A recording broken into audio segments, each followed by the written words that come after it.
What if I told you that one of the world's wealthiest, most futuristic nations is almost entirely artificial? A country so small it's often a mere dot on the world map, yet so ambitious it literally pulls new land from the sea to exist. This isn't a sci-fi novel. This is a story about a place built on sheer will. A nation that had to invent its own water to drink, engineer social harmony in concrete towers, and forge an identity from a tapestry of global cultures. Most visitors see the gleaming skyscrapers and the pristine streets, but they miss the incredible, often controversial, story humming just beneath the surface. This journey isn't about sightseeing. It's about understanding. We're going to peel back the layers of this meticulously crafted nation and ask the question, what is the true price of perfection? Our story begins not with a monument or a building, but with the very ground we stand on. When you look at the iconic skyline of Marina Bay, with its triple towers and ship-like rooftop, you're not looking at ancient land, you're looking at a ghost of the sea. Since its independence in 1965, a moment of profound vulnerability, after being expelled from the Malaysian Federation, Singapore has been locked in an existential battle against its own geography. With no natural resources and a burgeoning population crammed onto a tiny island, space became the ultimate currency. Their solution was one of breathtaking ambition: land reclamation. Through a colossal, relentless process, Singapore has expanded its landmass by nearly 25%. That's an area equivalent to a small city, conjured from the ocean.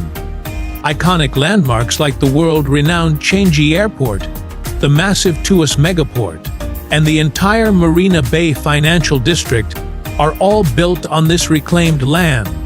They did this by importing vast, almost unimaginable, quantities of sand. This ravenous appetite for sand became a major geopolitical issue. Neighboring countries like Indonesia, Malaysia, and Cambodia, once major suppliers, have since banned or severely restricted sand exports to Singapore, citing environmental damage to their own coastlines and a desire to curb Singapore's growth. This has forced Singapore to innovate, exploring more expensive methods like poldering, a Dutch technique of building dikes and pumping water out to create dry land below sea level. This isn't just about building more condos, it's a fundamental statement of defiance against physical limitations. But land was only half the battle. An even more pressing existential threat, one that haunted the nation's founders, was water. Singapore has no significant natural aquifers or large lakes. It was dangerously dependent on two water agreements signed with Malaysia in 1961 and 1962, which allowed it to draw water from the Johor River. These agreements became a powerful political lever for Malaysia, and the fear that the tap could be turned off was a constant source of anxiety. The founding father, Lee Kuan Yew, famously stated that every other policy has to bend at the knees for our water survival. This wasn't hyperbole, it was a matter of national sovereignty. A nation that cannot provide its own water cannot truly be independent. So, how did they solve an impossible problem? They didn't find water, they created it through a brilliantly strategic, multi-pronged strategy known as the 4 national taps. First, they maximized what little they had. They turned the entire island into a sophisticated rainwater catchment system. 2/3 of Singapore's surface area now collects rainwater, which is channeled through a comprehensive network of drains, canals, and rivers into 17 reservoirs. Second, they continued to import water from Malaysia, but reframed it as a strategic reserve, not a primary lifeline, reducing their dependency. Third, they turned to their most abundant resource, the sea. They invested heavily in desalination technology, building some of the world's most advanced and energy-efficient plants that turn ocean water into pure drinking water. But the fourth tap is the most audacious, the most quintessentially Singaporean of them all. It's a technology called New Water, and this is where the story becomes a lesson in psychology and public relations. New Water is, to put it bluntly, ultra-purified, recycled wastewater.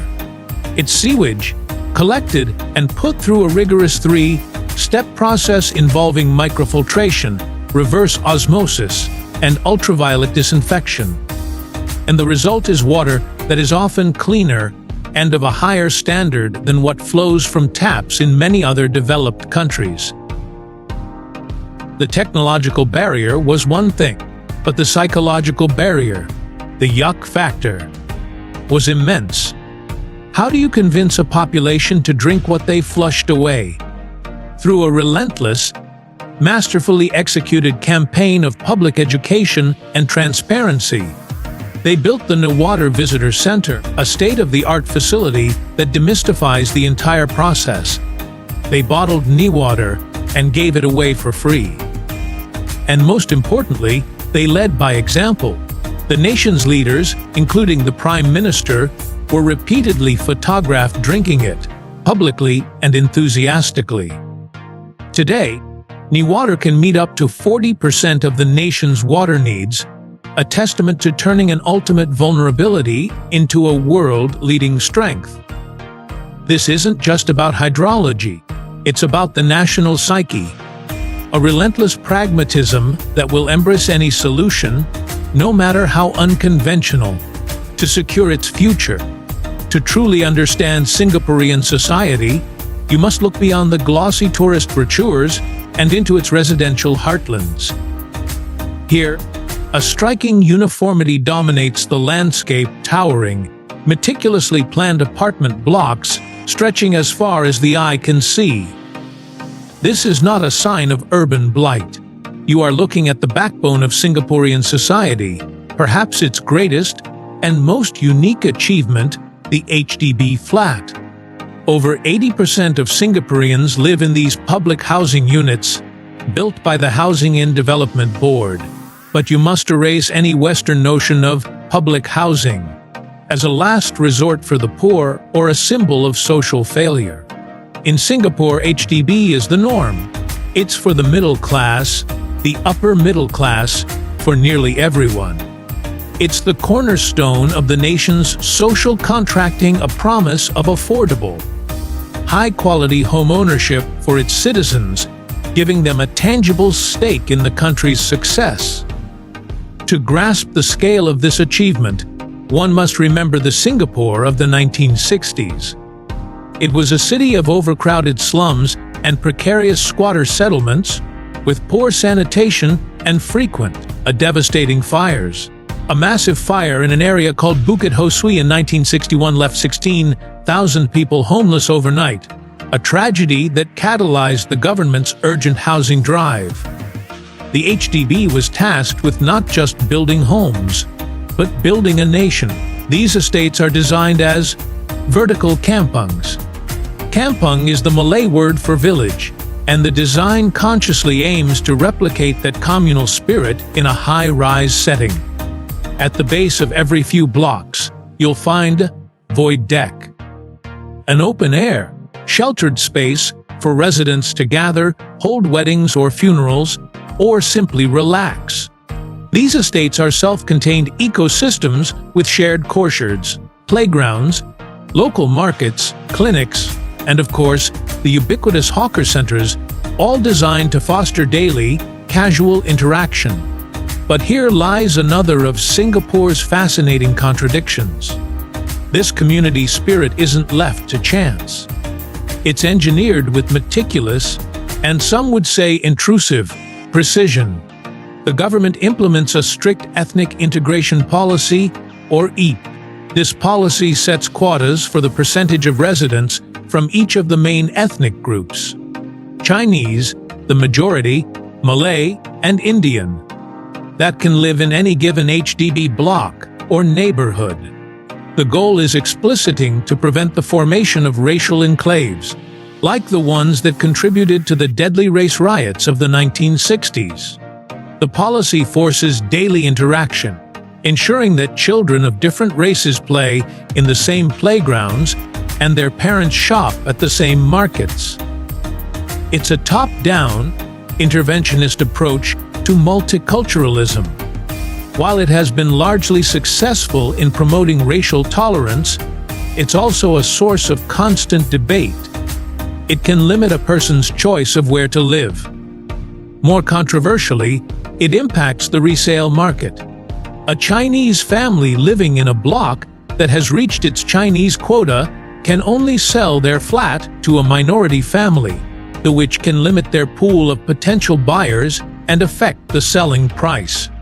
It's a policy that perfectly encapsulates the Singaporean model, achieving a desirable social outcome through methods that many other liberal democracies would find paternalistic. It forces us to ask, can you legislate harmony? In Singapore, the answer seems to be a pragmatic, if complicated, yes. Step into an elevator, a food court, or a train, and you'll be immersed in a linguistic symphony. A government announcement will be made in 4 languages. You'll hear the crisp tones of English, the melodic flow of Mandarin, the rhythmic cadence of Malay, and the rapid-fire delivery of Tamil. These are the 4 official languages of Singapore. A policy designed from the nation's inception to give equal recognition to the main communities and to build a cohesive society from a fragmented immigrant population. The logic is strategic. English is the language of administration, law, business, and technology.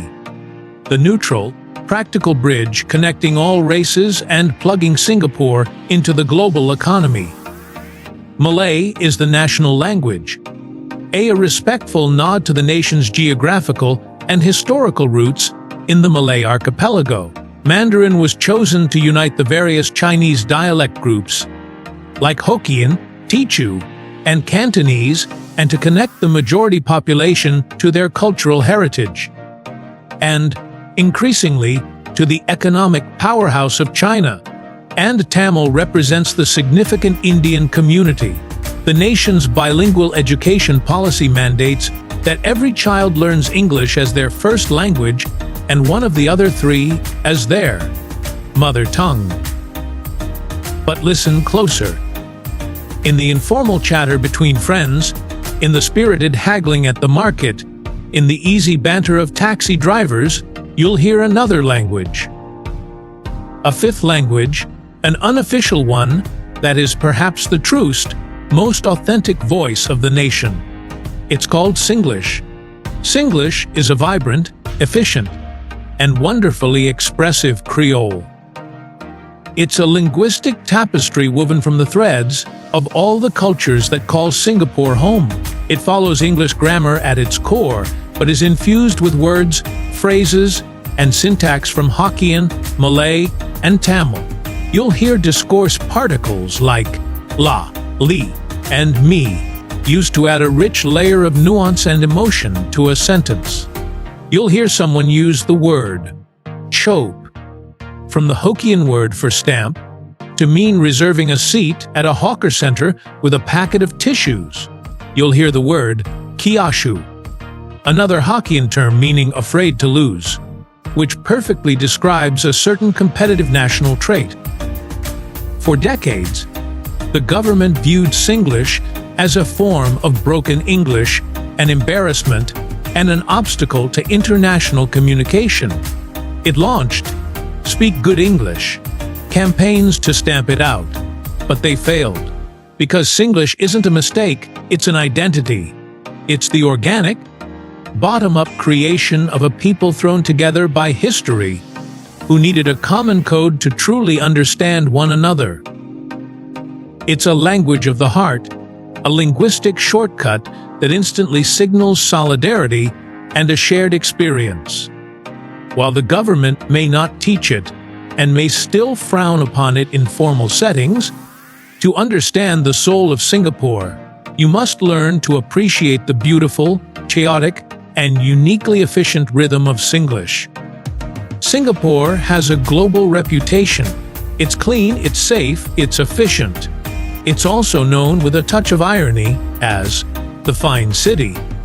The nickname is a clever double entendre, referring both to its high quality of life and its famous penchant for imposing fines and strict punishments for a host of transgressions.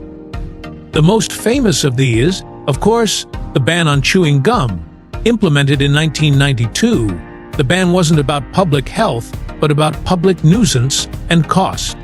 Vandals were sticking used gum on the door sensors of the new, multi-billion-dollar mass rapid transit MRT trains, causing service disruptions and high cleaning costs. The government's solution wasn't better cleaning crews. It was to eliminate the source of the problem entirely.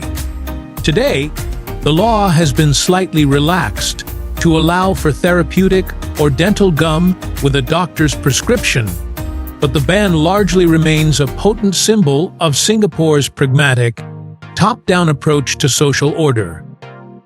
But the gum ban is just the tip of the iceberg. The list of rules is long and often surprising to outsiders. There are fines for not flushing a public toilet, for consuming food or drink on the MRT, for flying a kite in a way that interferes with traffic, and for connecting to someone else's unsecured Wi-Fi. The social philosophy is clear: your personal freedom ends where public inconvenience begins. For more serious crimes, the punishments are severe and unapologetic. Vandalism, a crime that directly defaces the carefully curated public image, can be punished with caning. A form of corporal punishment that is a legacy of British colonial rule.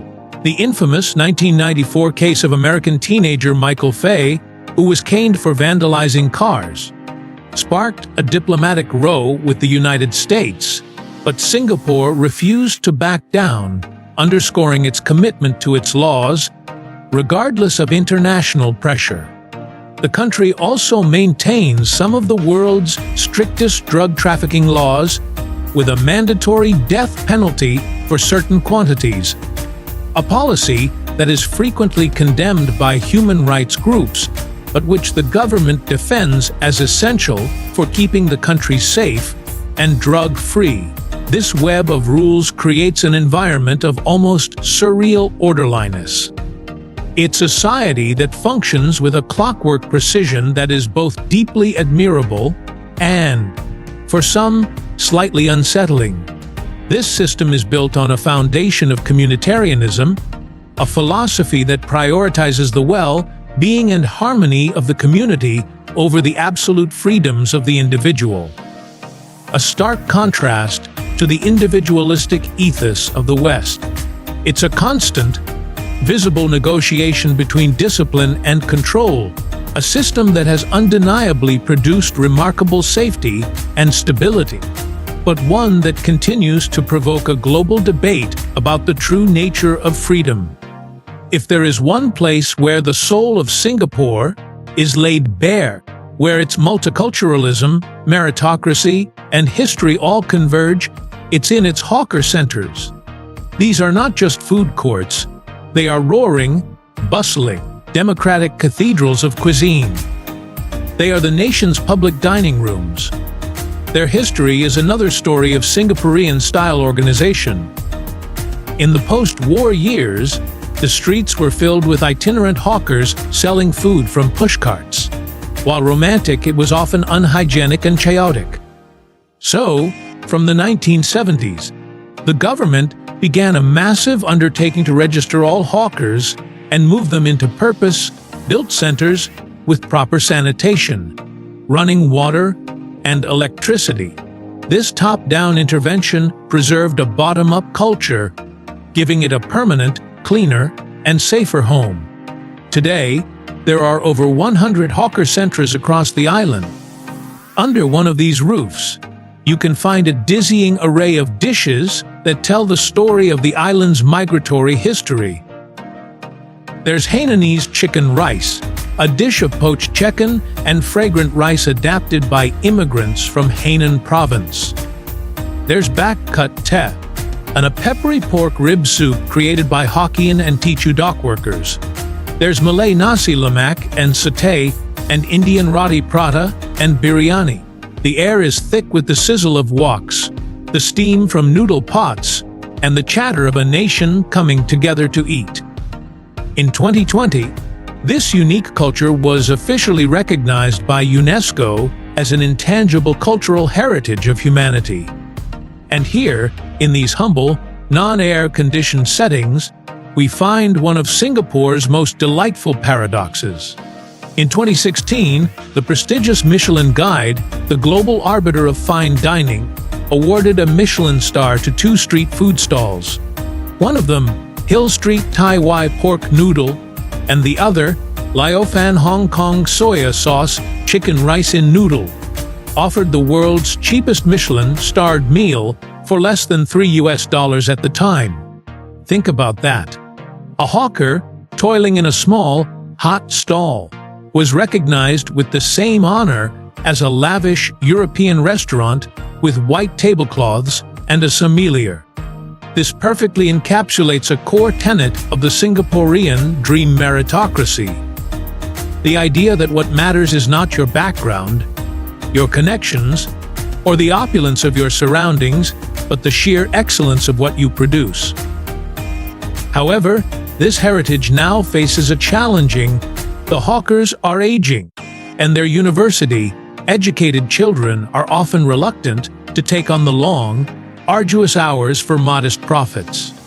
The government is now actively trying to encourage a new generation of hawkerpreneurs to ensure this vital part of the national identity doesn't fade away. Despite being one of the most densely populated places on Earth, a nation of concrete and steel, Singapore has a surprising nicknaming. City in a Garden. This isn't a happy accident or clever marketing. It's the result of a half-century-long, deliberate, and lavishly funded national policy. From the very beginning, Line Yu envisioned a green city. He believed it would not only improve the quality of life for its citizens, but would also serve as a powerful signal to foreign investors and talenting. This was a well-organized, pleasant, and first-world oasis in a developing region. The most spectacular and globally recognized manifestation of this vision is, of course, Gardens by the Bay with its iconic Supertree Grove. These fantastical, tree-like vertical gardens, soaring up to 50 meters high, are not just pretty sculptures. They are marvels of sustainable engineering.